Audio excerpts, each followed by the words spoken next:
لكن ونبقى مع عمان والنجم محمود الزعترة، هذا الشاب الصاعد الذي يحمل رقم 9 في فريق الوحدات الأردني، خطف الأنظار واستحق التحية والتقدير من الجميع. استحق التحية لأنه أعلى قيمة الرياضة ونبلها من خلال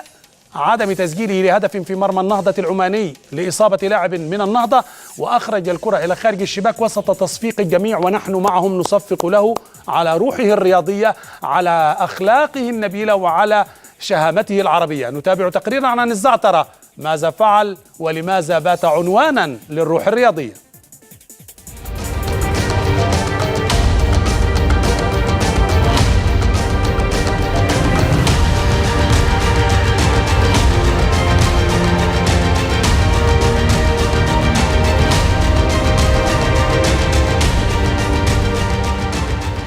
إنما الأمم الأخلاق ما بقيت، فإنهم ذهبت أخلاقهم ذهبوا. وكأن أمير الشعراء أحمد شوقي نظم تلك القصيدة متغزلا في نجم الكرة الأردني محمود الزعترة، الذي كانت أخلاقه وروحه الرياضية حديث فخر الكرة العربية وإعجاب وتقدير أسرة الكرة العالمية.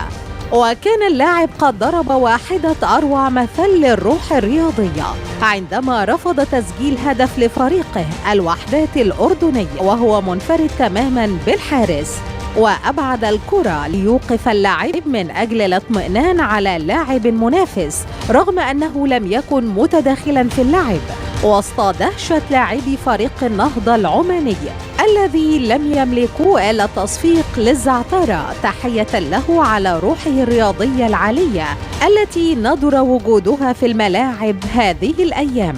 لكنها رأت في محمود ذو الأصول الفلسطينية، فعائلته تنتمي لبلدة زعترة بقضاء بيت لحم، لكنه ولد في الأردن عام 91،